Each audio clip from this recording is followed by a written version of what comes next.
Alors ça, c'est Notre-Dame de Sénanque. Donc Sénanque qui est notre maison d'où est parti notre fondateur pour venir fonder Rougemont, sous l'invitation de la maison mère Les Rances. Et sur l'une des façades de l'ancien monastère, nous avions cette statue. Alors quand on a démoli l'ancien monastère, on a voulu conserver la statue et on l'a placée dans un jardin. Donc elle est là, elle a l'air toute petite, mais elle fait 5 mètres de haut.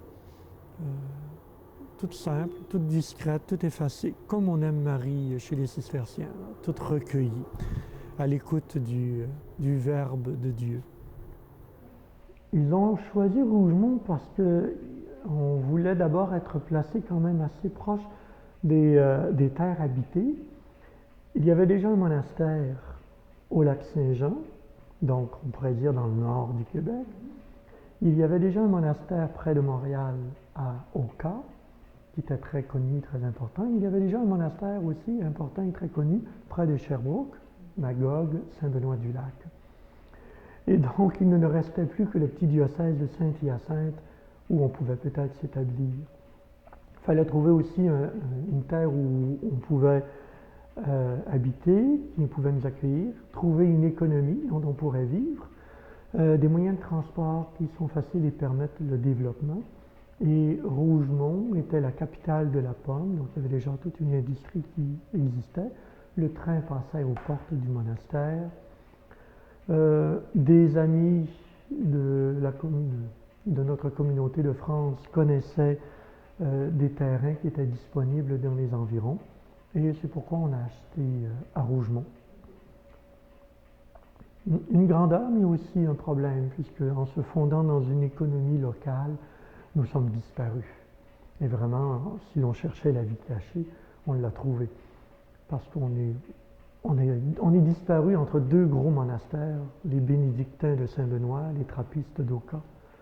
Et les pauvres petits cisterciens qui vendaient des pommes n'avaient pas de produits pour les démarquer, comme le fromage d'Oka ou le cidre de Saint-Benoît ou le grégorien de Saint-Benoît-du-Lac.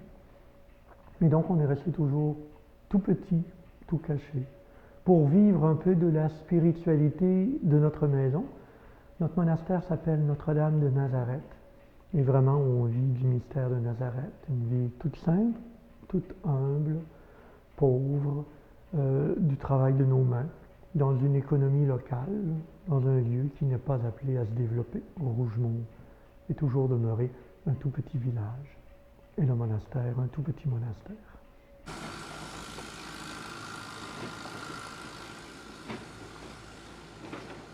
Le moine doit gagner sa vie, on ne vit pas de dons, on ne vit pas d'aumône, on vit uniquement du travail de nos mains. On a des œuvres comme l'hôtellerie pour accueillir les gens, mais ça ne paie pas les frais qu'on doit engager pour l'accueil. Donc nous, on vit d'un verger, on vit de notre cidrerie, vinaigrerie, chocolaterie. Ça, c'est notre gagne-pain. Et on travaille à plein pour ça. Mais on doit faire des choix. On a une chocolaterie qui rapporte beaucoup, parce que le chocolat, les gens aiment bien. Mais je l'ai fermée là, pour 2 ans, parce que mes frères étaient fatigués et que le travail du chocolat, la demande devenait trop forte et ça obligeait à demander aux frères, ben, écoutez, il faudrait produire un peu plus. J'ai dit, mes frères et moi, on n'est pas venus au monastère pour produire un peu plus. On est venus au monastère pour aimer un peu plus. Et si le travail ne me permet plus d'aimer un peu plus, je dois couper le travail. Parce qu'il n'est plus un travail selon Dieu. Il n'est plus un travail qui m'amène à Dieu. Parce qu'il ne m'amène plus à aimer mon frère et à aimer ceux pour qui je fais ce travail-là. Donc, j'ai dit, on ferme la chocolaterie.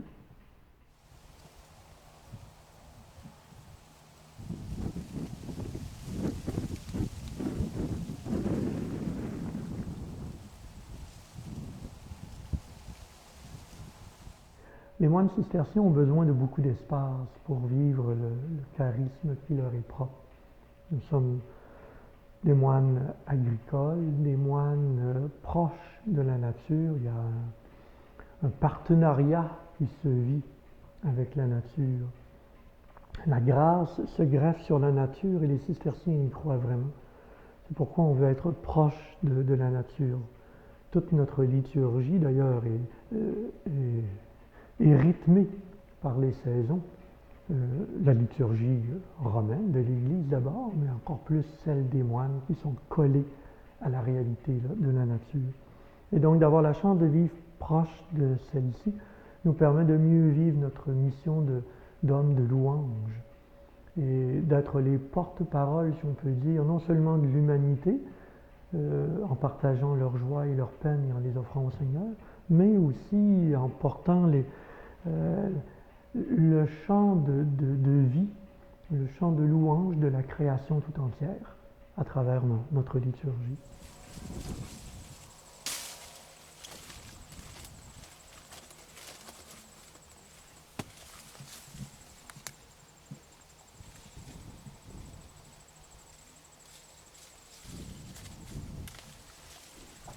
Nous, notre monastère, on a mis beaucoup d'efforts à avoir de magnifiques jardins, de très grands jardins. On a plus de 10 hectares de jardins.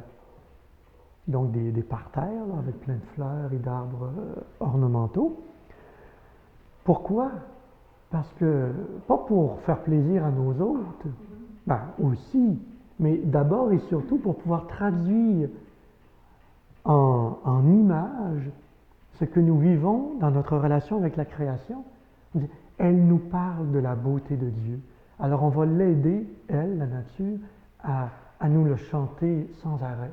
Et à chaque fois qu'on va sortir pour travailler avec elle, on va voir que l'homme est fait pour communier avec la nature au même mystère de louer Dieu, de dire la beauté de Dieu à travers ce que je suis, ce qu'elle est, et si on se met ensemble, à travers ce qu'on appelle le fruit de notre relation à tous deux, le jardin d'Éden, le jardin de la jouissance, le jardin des plaisirs.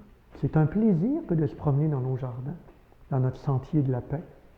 On y croit tellement fort qu'on a décidé comme communauté, il y a déjà plus de 8 ans de ça, là, on a décidé de prendre notre forêt, on aura 50 hectares de forêt, on a décidé de consacrer toute cette forêt-là et en faire une réserve naturelle privée, en partenariat avec le ministère des Ressources naturelles. Avec eux, on a dit, nous, notre forêt, là, on veut donner un message clair aux gens de Rougemont, à tous ceux qui habitent sur la montagne, et puis à toutes les communautés religieuses aussi. On veut leur dire, écoutez, il nous faut préserver ce patrimoine qui nous est donné, qui nous est même confié. Et nous, on voulait que notre forêt, elle soit en harmonie avec notre projet à nous. On a dit à notre forêt, écoute, Saint Bernard, au XIIe siècle, il nous a toujours enseigné qu'on apprend plus par les arbres de la forêt que dans les livres. Alors, on voudrait que toi, notre forêt, tu puisses aussi aider d'abord notre communauté, mais aussi les gens qui nous fréquentent à comprendre ça.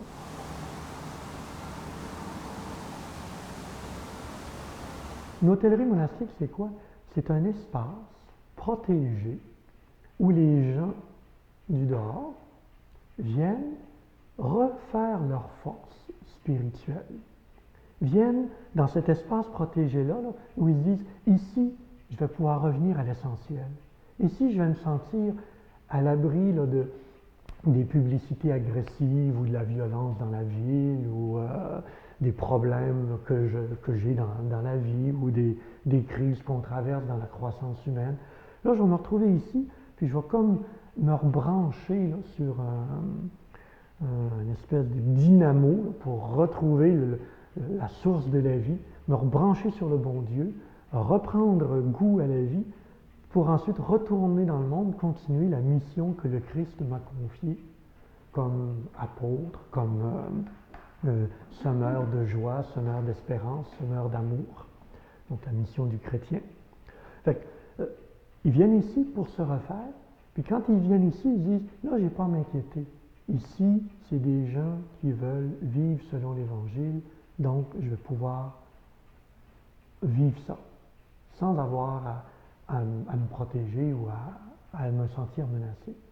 Je dis, ben, notre forêt, toi, est-ce que tu accepterais de faire le même travail, qui deviendrait un monastère pour les plantes et les animaux qui se sentent menacés, on sait par qui, et donc dans cet espace protégé, ils pourraient refaire leur force, surtout pour les animaux, ils pourraient refaire leur force, puis ensuite retourner dans les autres endroits de la forêt, dans les autres montagnes, pour continuer à vivre, parce que là, ils auraient retrouvé l'essentiel, c'est-à-dire Dieu.